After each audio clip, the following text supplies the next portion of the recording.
আবার নতুন রূপে ফিরে আসছে বাংলা ভাষার প্রথম satellite TV channel Bangla TV Europe.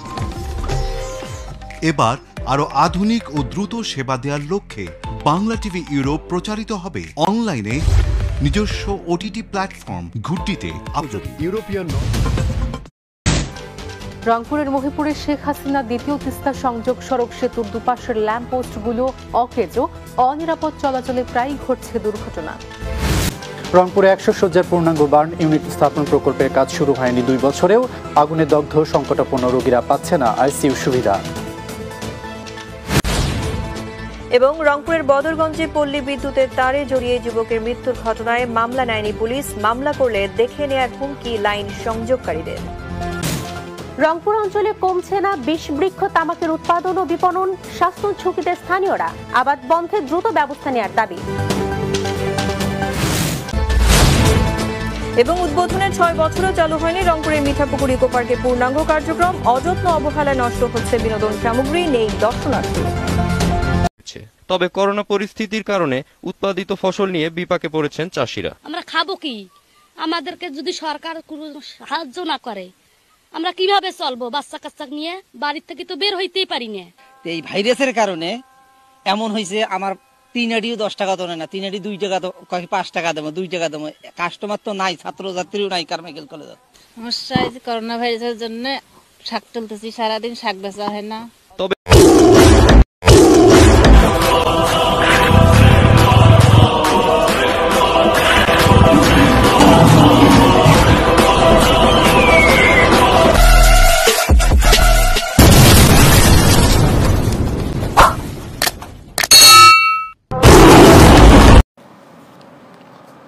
পরকীয়া প্রেমের প্রতিবাদ করায় স্ত্রীর শরীরে আগুন লাগিয়ে ঝলসে দিয়েছে স্বামী মাওলানা শরীফ মাহমুদ ফারুকী।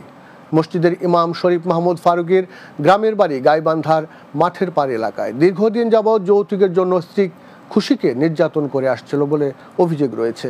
গত 19 সেপ্টেম্বর গাজীপুরের শ্রীপুরে বসবাসরত ভাড়া বাড়িতে ওই ইমামের পরকীয়ার প্রতিবাদ করলে গৃহবধূ খুশির গায়ে আগুন ধরিয়ে দেয় স্বামী মাহমুদ ফারুকী। খবর পেয়ে স্বজনরা গৃহবধূকে অ্যাম্বুলেন্স যোগে রংপুর মেডিকেল কলেজ হাসপাতালের বার্ন ইউনিটে ভর্তি করায়। খুশির শরীরের প্রায় 10% আগুনে ঝলসে গেছে। রমেকের বার্ন ইউনিটে গভীর পর্যবেক্ষণে রয়েছে বলে জানান কর্তব্যরত চিকিৎসকরা। মেঝের ভিতর বালিশ রাখছে, পরে ওখানে আমি ঘুমিয়ে গেছি। পরে কিছুক্ষণ পরে আমি ঘুম থেকে উঠে দেখি আমার গায়ে দাউ দাউ করে আগুন জ্বলতেছে। সঙ্গে ভাগ দিবে চায়, স্বামী ভাগ দিতে চায় না, অন্য পুলিশের সাথে মহিলার সাথে কথাবার্তা করে। ওনার অ্যারাউন্ড 10% ফ্লেম বার্ন হয়ে অ্যান্টেরিয়র অ্যাবডোমিনাল ওয়াল, জাস্ট নাভির নিচ থেকে কিছু অংশ পুড়ে গেছে এবং ব্রেস্টে অল্প অল্প পোড়া আছে। ময়মনসিংহের গফরগাঁয়ের চর আলগি ইউনিয়নে আইএসপিপি যত্ন প্রকল্পের আওতায় উপকারভোগী মায়েদের মাঝে নগদ অর্থ বিতরণ করা হয়েছে। দুপুরে ইউনিয়ন পরিষদ কার্যালয়ের সামনে কার্যক্রমের উদ্বোধন করেন চেয়ারম্যান মাসুদুজ্জামান মাসুদ। এ সময় ইউনিয়ন আওয়ামী লীগের নেতৃবৃন্দ উপস্থিত ছিলেন। এদিকে রাজবাড়ীতে 98 জন গ্রাম পুলিশের মাঝে বাইসাইকেল ও পোশাক বিতরণ করেছে জেলা প্রশাসন। রাজবাড়ী অফিসার্স ক্লাবে সব গ্রাম পুলিশদের হাতে বাইসাইকেল ও পোশাক তুলে দেন সাবেক শিক্ষা প্রতিমন্ত্রী ও স্থানীয় সংসদ সদস্য কাজী কেরামত আলী। অন্যদিকে 2021-22 অর্থ বছরে কৃষি প্রণোদনা কর্মসূচির আওতায় মাসকালাই উৎপাদন বৃদ্ধির লক্ষ্যে টাঙ্গাইলের দেলদুয়ার উপজেলা কৃষি সম্প্রসারণ অধিদপ্তরের উদ্যোগে ক্ষুদ্র ও প্রান্তিক কৃষকদের মাঝে বীজ ও সার বিতরণ করা হয়েছে। এতে প্রধান অতিথি ছিলেন স্থানীয় সংসদ সদস্য আহসানুল ইসলাম টিটু। অন্যদিকে কুষ্টিয়ার কুমারখালী উপজেলার কয়া ইউনিয়নে 333 কল দিয়ে প্রধানমন্ত্রীর উপহার পেলেন 43 জন দুস্থ ও অসহায় ব্যক্তি। এ সময় উপজেলা নির্বাহী কর্মকর্তা বিতান কুমার মণ্ডল ও উপজেলা প্রকল্প বাস্তবায়ন কর্মকর্তা মাহমুদুল ইসলাম সহ অন্যরা উপস্থিত ছিলেন। এছাড়া রাজশাহীর তানোরে ক্ষুদ্র ও প্রান্তিক কৃষকদের মাঝে বিনামূল্যে সার ও বীজ তুলে দেন উপজেলা নির্বাহী কর্মকর্তা পঙ্কজ চন্দ্র দেবনাথ। অনুষ্ঠানে উপজেলা কৃষি সম্প্রসারণ কর্মকর্তা মমিনুল ইসলাম এবং উপজেলা কৃষি কর্মকর্তা শামীমুল ইসলাম সহ অন্যান্যরা উপস্থিত ছিলেন। শারদীয় দুর্গাপূজা উপলক্ষে সরকারের অনুমোদন পাওয়া 1280 মেট্রিক টন ইলিশ রফতানির প্রথম চালান 78 টন 840 কেজি মাছ গেল ভারতে। গতকাল সন্ধ্যায় এই মাছ বেনাপোল চেকপোস্ট দিয়ে ভারতে রফতানি করা হয়। সংশ্লিষ্ট সূত্রে জানা গেছে 2012 সালে বাংলাদেশ থেকে ভারতে ইলিশ মাছ রফতানির ওপর নিষেধাজ্ঞা আরোপ করা হয়। এরপর বাংলাদেশ সরকার একাধিকবার ভারত সরকারকে ইলিশ মাছ দিয়েছে শুভেচ্ছা উপহার। গত বছরের 10 সেপ্টেম্বর 1875 মেট্রিক টন ইলিশ রফতানির অনুমোদন দেয় সরকার। বেনাপোল বন্দর দিয়ে এবছর প্রথম ইলিশ মাছ ভারতে প্রবেশ করে।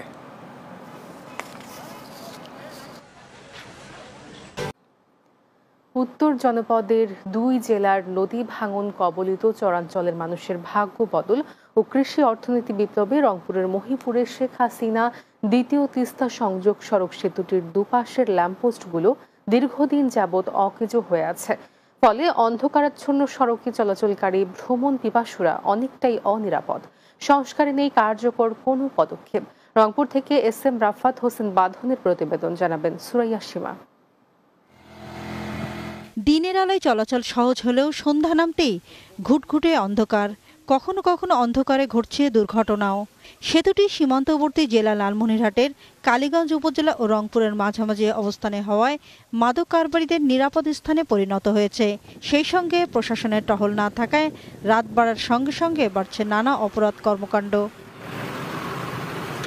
রংপুরের গঙ্গাচড়া উপজেলার মহিপুরে তিস্তা নদীর উপর নির্মিত শেখ হাসিনা দ্বিতীয় তিস্তা সংযোগ সড়ক সেতুতে চলাচলের সুবিধার্থে এবং সৌন্দর্য বর্ধনের জন্য 37টি ল্যাম্পপোস্ট বসানো হলেও এখন বেশিরভাগই অকেজো। সংস্কারে নেই স্থানীয় সরকার প্রকৌশল অধিদপ্তরের কোনো উদ্যোগ।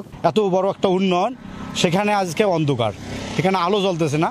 সেতুটা যেহেতু প্রধানমন্ত্রীর নামেই সেতু, তো এখানেই যদি বিদ্যুৎ সংযোগ না থাকে আসলে এই জিনিসটা আমাদের জন্য অনেক কষ্টকর হয়ে যায়। ল্যাম্পপোস্টগুলো নষ্ট হয়ে পড়ে থাকার কারণে এখানে দেখতেই পারতেছেন আপনারা যে সন্ধ্যার পরেই অন্ধকার। দ্রুত সময়ের মধ্যে সেতুর নষ্ট বাতিগুলো মেরামতের ব্যবস্থা নেওয়ার কথা বলেছে স্থানীয় সরকার প্রকৌশল অধিদপ্তরের নির্বাহী প্রকৌশলী।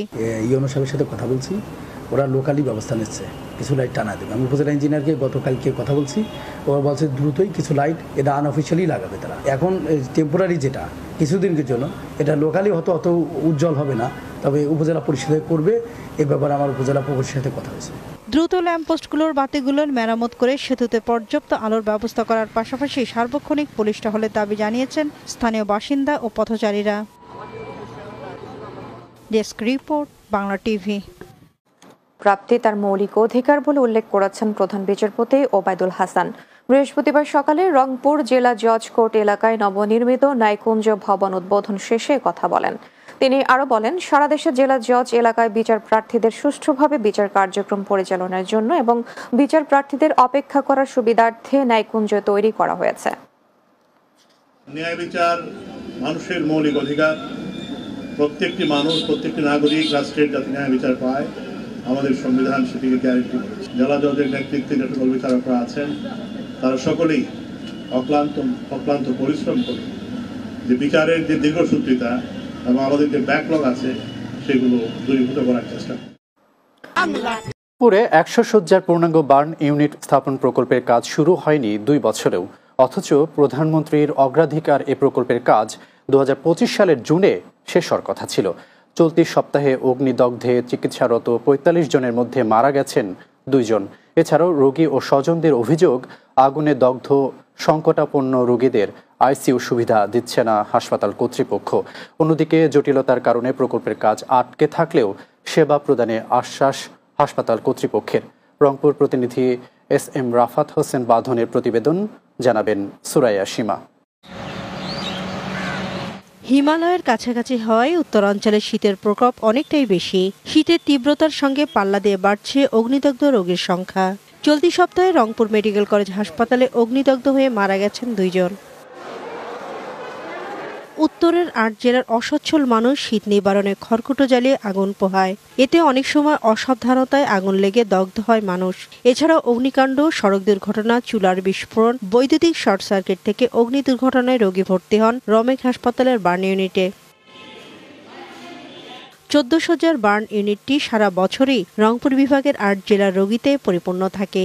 শীত এলে 70 থেকে 100 পেরিয়ে যায় এই সংখ্যা। শয্যা সংকটে সংকটাপন্ন রোগীদের আইসিইউ সুবিধা দিতে পারছে না হাসপাতাল কর্তৃপক্ষ। আগুন তাপাইতে গেছি, আগুন তাপাইতে যা পরে আগুন ধাউ ধাউ করে জ্বলিয়ে পিছন পাশে দিয়ে আগে আগুন লাগছে, দেখেনি, বলতে পারেনি। আগুন তাপাইতে গিয়ে ওই আগুন লাগিয়ে গেছে কাপড়ের। প্যারাসিটামল যেটা জ্বর আসতে ওটা এখান থেকে পাওয়া যায়, স্যালাইনটা পাওয়া যায়। যত ওষুধপাতি আছে একদিন পর ড্রেসিং করা লাগে, টাকা খরচ, সেটাও নিজেদের করা লাগে। এদিকে রংপুরে 100 শয্যার পূর্ণাঙ্গ বার্ন ইউনিট স্থাপন প্রকল্প অনুমোদনের প্রায় 2 বছর হলেও এখনো কাজ শুরু হয়নি। কিছু জটিলতার কারণে প্রকল্পের কাজ আটকে থাকলেও কর্তৃপক্ষের দাবি রোগীদের যথাযথ সেবা দেওয়া হচ্ছে। 3 জন বা 4 জন বাদ দিয়ে সবাই কোনো না কোনো ভাবে আগুনে পোড়া, এবং কয়েকজন মহিলা এবং পুরুষ আছে বয়স্ক, যাদের বয়স 60-এর উপরে, পোড়ার পার্সেন্টেজ 30-এর উপরে, এরা আশঙ্কাজনক অবস্থায় আছে। এ নিয়ে রমেক হাসপাতালের উপপরিচালক ডাক্তার আমা আক্তারুজ্জামান ক্যামেরার সামনে কথা বলতে চাননি। 2021 সালের 7 ডিসেম্বর একনেক সভায় রংপুর সহ 5টি জেলায় 100 শয্যার পূর্ণাঙ্গ বার্ন ইউনিট স্থাপন প্রকল্পের অনুমোদন দেয়া হয়। নির্মাণে মোট ব্যয় ধরা হয়েছে 456 কোটি টাকা। সরকারি অর্থায়ন ছাড়াও প্রকল্পে ঋণ দিয়েছে সৌদি সরকার। Desk report, Bangla TV.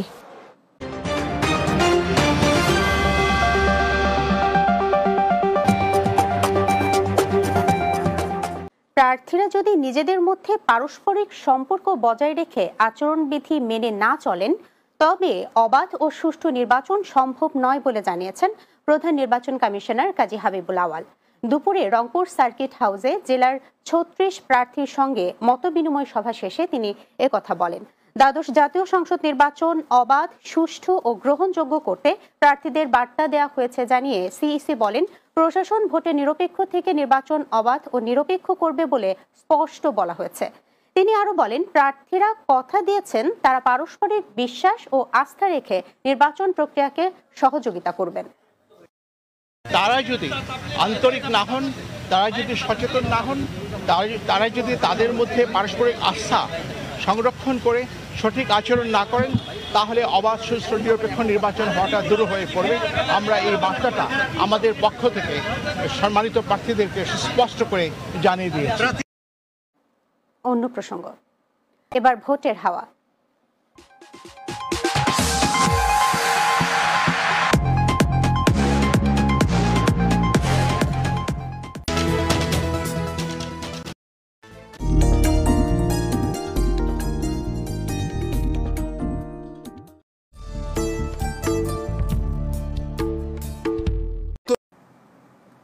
Rangpur medical college হাসপাতালে 7 বছর ধরে বিকল স্বাস্থ্য পরীক্ষা বিভাগের প্রায় সবগুলো যন্ত্রাংশ, রক্ত পরিসঞ্চালন বিভাগের অধিকাংশ ফ্রিজই নষ্ট। ফলে সংরক্ষণ নেই মুমূর্ষু রোগীর প্রাণ বাঁচানোর রক্ত। আবার মর্গে লাশ ফ্রিজিং করার মর্চুয়ারি কুলার নষ্ট থাকায় লাশের পচা গন্ধে দুরবস্থা রামেকের মর্চুয়ারি বিভাগের। স্বাস্থ্য বিভাগের নেই কোনো তদারকি। দ্রুত ব্যবস্থা নেওয়ার আশ্বাস দিয়েছেন রমেক পরিচালক। স্বাস্থ্যসেবার দুরবস্থা নিয়ে রংপুর থেকে SM রাফাত হোসেন বাঁধনের ধারাবাহিক প্রতিবেদনের আজ দেখুন প্রথম পর্ব।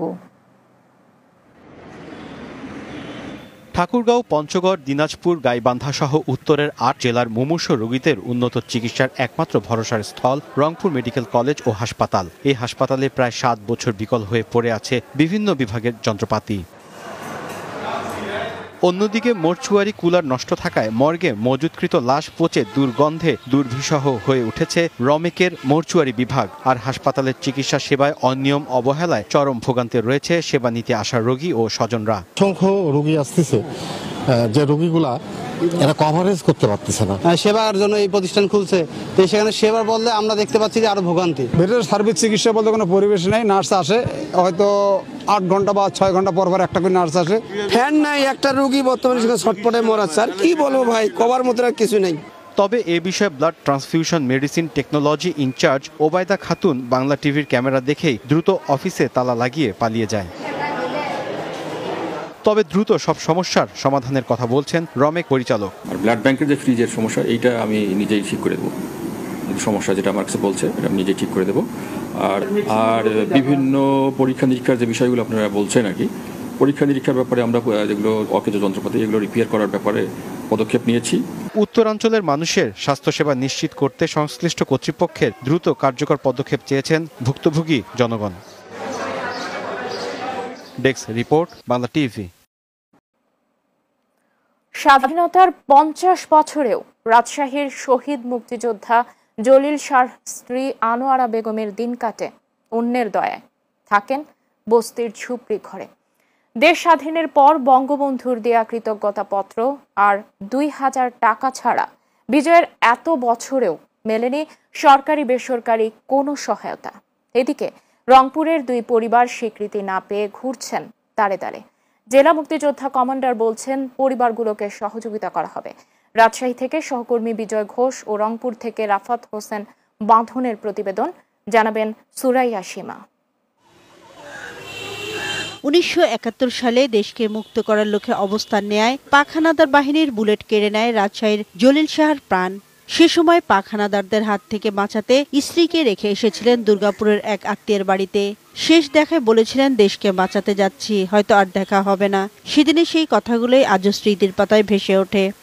আমি গাছ তলায় থাকি, কোথাও যাবো না। তার কাছে আমার দাবি, আমার চাওয়া পাওয়া, নগরীর তালাইমারি এলাকায় বাদরতলা বদ্ধভূমির পাশে জরাজীর্ণ ঝুপড়ি ঘরে অনাহারে অর্ধাহারে কেটে যাচ্ছে আনোয়ারার 40টি বছর। বৃদ্ধ বয়সেও দুবেলা দুমুঠো খাবারের জন্য অন্যের দুয়ারে দুয়ারে ধর্ণা দিতে হয় তাকে। বঙ্গবন্ধুর দেয়া কৃতজ্ঞতাপত্র প্রাপ্তির পরও প্রতিবেশীর দয়ায় বেঁচে থাকা 76 বছর বয়সী এই মানুষটি আজও বড় অসহায়। বিজয়ের 50 বছরেও রাষ্ট্রীয় স্বীকৃতি মেলেনি রংপুরের মুক্তিযুদ্ধের শহীদ সতীশচন্দ্র বর্মনের পরিবারের। বঙ্গবন্ধুর আন্তরিক সমবেদনা পত্র সহ প্রধানমন্ত্রী ত্রাণ ও কল্যাণ তহবিলের 2000 টাকার একটি চেক পাঠালেও অদ্যাবধি তাকে মুক্তিযুদ্ধের শহীদ হিসেবে রাষ্ট্রের তালিকাভুক্ত করা হয়নি। দেশে স্বাধীনতায় অংশগ্রহণ করার পর এবং বাবা শহীদ হওয়ার পর দেশের লোক সকলেই যেন জানে যে হ্যাঁ, তারা শহীদ পরিবার এবং আমরা মুক্তিযোদ্ধা ছিলাম। এইটুকু আমার মাননীয় প্রধানমন্ত্রীর কাছে আকুল আবেদন। 71 সালে 2 ছেলে বিজয় কুমার বর্মন এবং বিনয় মুক্তিযোদ্ধা হিসেবে প্রশিক্ষণ নিতে ভারতে যাওয়ায় 14 আগস্ট রাতে পাক বাহিনী স্থানীয় রাজাকারদের সহায়তায় সতীশকে তার বাড়ি থেকে তুলে নিয়ে যায়। পরদিন 15 আগস্ট বাড়ি থেকে 1 কিলোমিটার দূরে তার বুলেট বিদ্ধ লাশ পাওয়া যায়। মুজিবনগর এমপ্লয়ি হিসেবে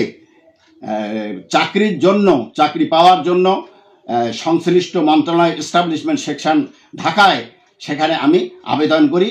আমার নামের চিঠি ইস্যু হয়, কিন্তু সেটা পট পরিবর্তন 75-এর পট পরিবর্তনের কারণেই আমার সেটা হস্তগত হয় নাই।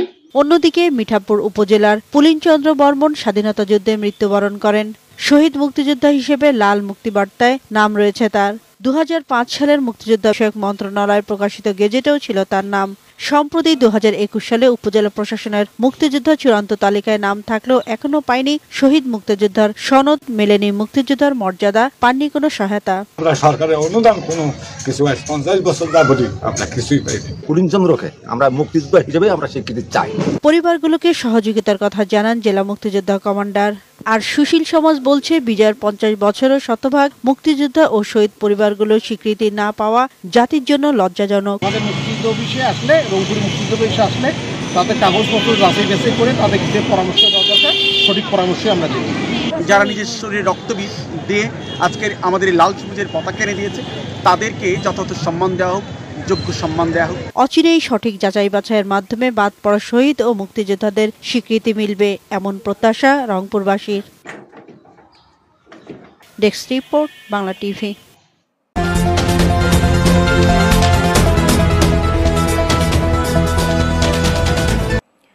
উদ্বোধনের 6 বছর পেরিয়ে গেলেও রংপুরের মিঠাপুকুরের ইকো পার্কের পূর্ণাঙ্গ কার্যক্রম চালু হয়নি, শেষ হয়নি অবকাঠামো উন্নয়নের কাজও। রক্ষণাবেক্ষণে পর্যাপ্ত জনবল না থাকা, জীববৈচিত্র্যের অভয়ারণ্যের সুযোগ সৃষ্টি না হয় এবং বিনোদনের পর্যাপ্ত ব্যবহার না থাকায় অযত্ন অবহেলায় বিনোদন সামগ্রী নষ্ট হয়ে যাচ্ছে। শিগগিরই পার্কের পূর্ণাঙ্গ কার্যক্রম চালু করে বন্যপ্রাণী সংরক্ষণ ও ইকো ট্যুরিজমের সুযোগ সৃষ্টির দাবি স্থানীয়দের। রংপুর প্রতিনিধি SM রাফাত হোসেন বাঁধনের রিপোর্ট, জানাচ্ছেন মাসুদ রানা।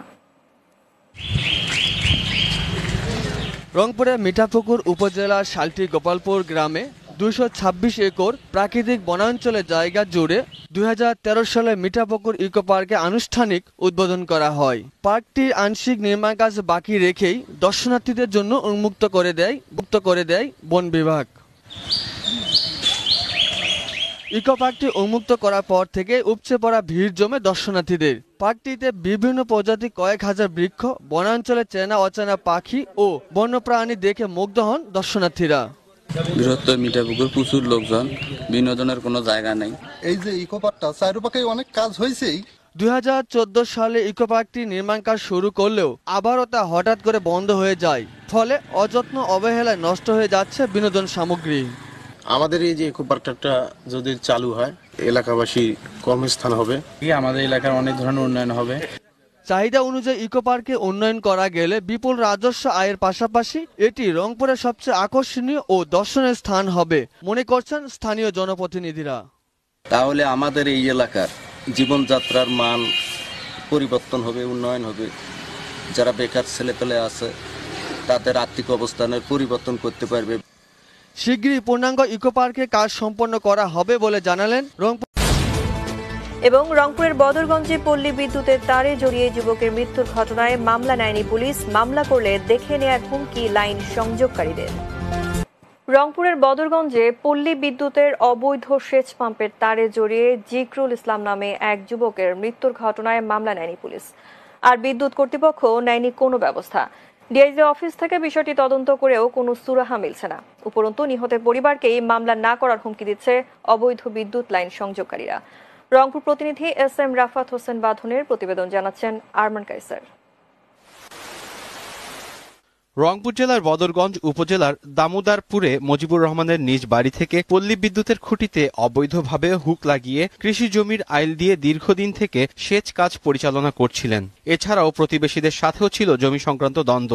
গত 5 আগস্ট স্থানীয় নুরুল ইসলামের ছেলে জিকরুল ইসলাম ওই বিদ্যুৎপৃষ্ট হয়ে মারা যান। একমাত্র ছেলেকে হারিয়ে দিশেহারা পরিবার।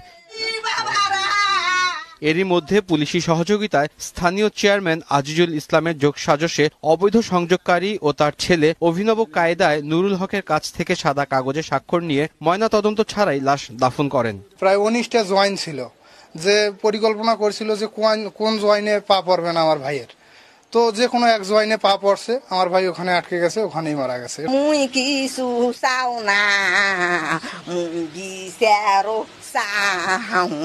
এবং থানা ওরা যে কি করছে বাবা, ওই সময়ের মধ্যে আমার একটু জ্ঞান গরিমে কম ছিল, যার কারণে আমি কিছু বলতে পারবো না। তার মধ্যখানে আমার সাদা পাতার সিগনেচার নিয়েছে। আর অভিযুক্তরা বলছেন ভিন্ন কথা। আমরা তো বলতেছি না যে এটা লাইনটা আমরা মাটি দিয়ে নিয়ে গেছি, এটা তো একেবারে চরম অপরাধ। এটা তো আমরা আপনার স্বীকার করতেছি। আল্লাহ কিন্তু লাস্ট পোস্টমর্টম হোক, তারপরে আপনারা জিকরুল ইসলামের ব্যাপারে এক অপমৃত্যু মামলা হয়েছে জানিয়ে বদরগঞ্জ থানার ভারপ্রাপ্ত কর্মকর্তা বলেন, অভিযোগ পেলে ব্যবস্থা নেওয়া হবে। যদি এখন অভিযোগ করে তাহলে এটা হচ্ছে অভিযোগের পরিপ্রেক্ষিতে অবশ্যই এটা একটা মামলা আমরা নেব, কোর্ট থেকে আসবে এটা, যেহেতু একটা মামলা আমাদের চলমান আছে। এদিকে পল্লী বিদ্যুৎ কর্তৃপক্ষ আবারও ঘটনাস্থল পরিদর্শন করে বলেছেন, আগের রিপোর্টটি ছিল প্রাথমিক। এটা 100% নিশ্চিত। আমি যেটা দেখলাম যে এটা ওর তারও ছিল, এখন এখানে এও অবৈধ করছে, ও অবৈধ করছে। কার তারে মারা গেছে আপনারা, আমার মনে হয় যে আপনি নিজেও নিশ্চিত হয়ে জানতে পারবেন। তবে ক্যামেরার সামনে কথা বলতে রাজি হননি রংপুর রেঞ্জ প্রধান DIG। Desk report, Bangla TV. এবার জাতির জনক বঙ্গবন্ধু শেখ মুজিবুর রহমানের জন্মশতবার্ষিকী উপলক্ষে বাংলা টিভির বছরব্যাপী আয়োজন চিরঞ্জীব Bangabandhu. Global brand Karupanya Rampur is a handmade rug manufacturing company based in Bangladesh that embodies the energy and spirit of the community. It serves the community, by the community's members, and the community itself.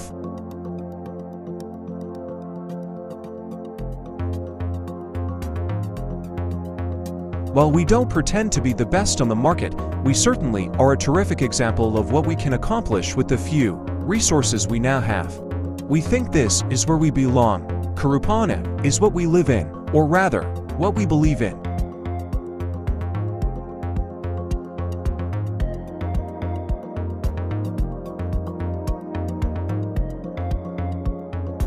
The goals of Karupanya are to create long-term job opportunities, empower women of the Rampur area in Bangladesh, make handcrafted carpets from sustainable materials and protect the environment.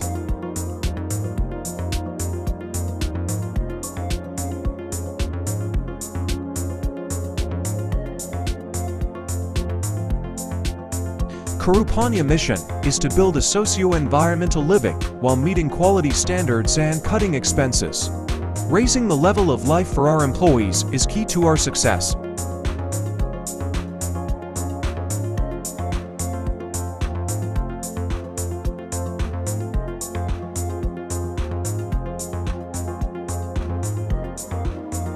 We think that Kurupanya's clients are the source of our growth.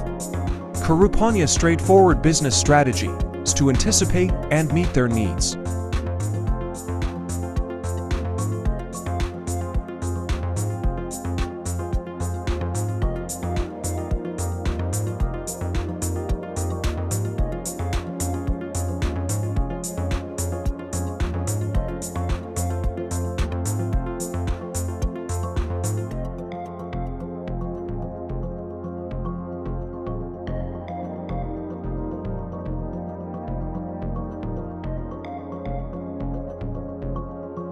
Kurupanya organization has grown as a result of our highly fruitful and educational cooperation with IKEA over the past several years.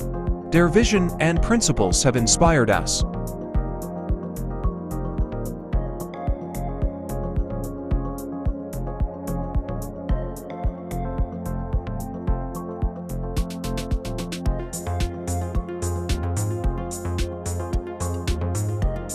Kurupanya's secret to compete with machines for the best production efficiency using a cutting-edge integrated manual production design is the fundamental idea of alternative human resource management.